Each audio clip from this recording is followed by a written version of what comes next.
Hey all, Jason Levon, priest at St. Luke's Episcopal Church in Milwaukee, Wisconsin, and welcome to another edition of Pause and Pray.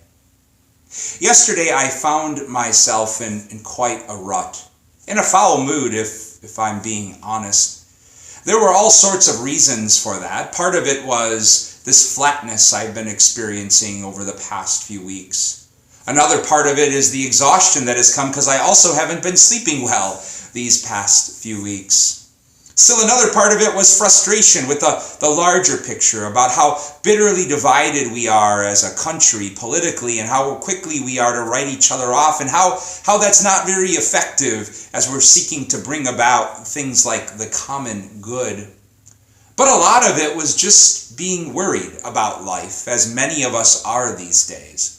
Worried about health and well-being, worried about the future of St. Luke's and the church and its relevance in the midst of all of this pandemic. At the end of the day, when my wife Christy came home from work, maybe sensing my foul mood, she invited me to go out and help in the church gardens. We have an organic giving garden that grows and gives away over 1,000 pounds of organic produce every year to feed the hungry. And we have a butterfly garden as well. And we're getting those ready for planting and beauty. So we're doing things like weeding and topping off boxes with organic compost. And that was the work that Christy invited me to help with yesterday.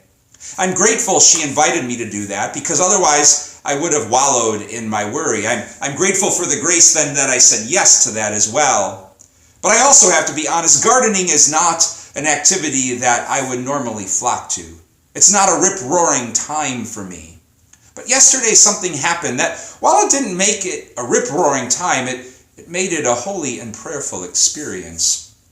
While Christy and I were out working, weeding and topping off boxes with compost, two neighbor families who are out on walks saw us and came over to just check in. It was nice to check in with them. They both had little kids with them, and in the course of all that, one of the little neighbors, a 2-year-old girl, wanted to help with our gardening.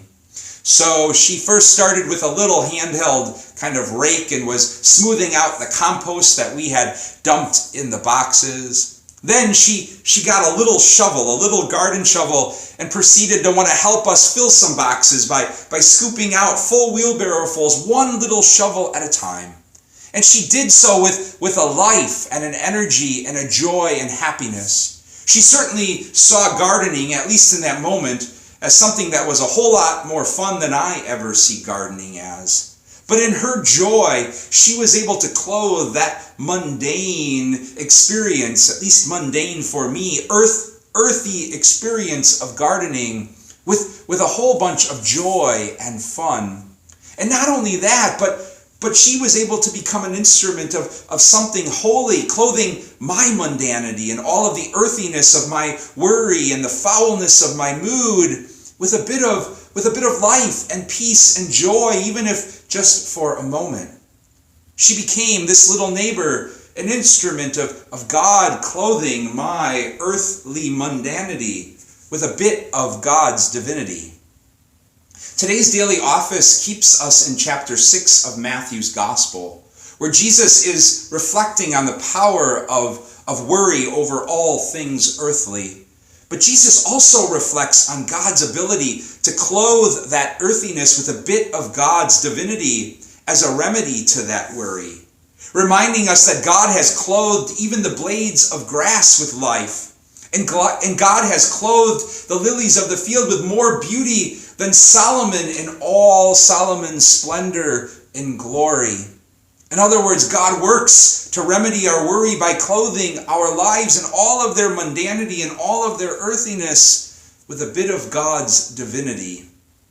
And that's a wonderful invitation then to pause and to pray today, to reflect on the fact that while worry and all sorts of earthly concerns emerge again and again in our lives, the remedy to that isn't a magic fix and cure to it all, rather the experience of God entering into all of that earthiness again and again, and clothing it with a bit of divinity. To pause and pray about how we've come to experience that clothing in our own lives. Maybe it's in the green grass that's clothed with life around us this spring. or in the beauty of the lilies and flowers of the fields that clothes our lives with some divinity, or in the gift of partners and friends that invite us to do life-giving activities, even though we'd rather wallow in our own worry or frustration, or maybe in the vision of children that help see even the most mundane acts like gardening and shoveling compost as a beautiful way to experience playfulness and joy and life and peace. God's Easter peace and blessings to you all.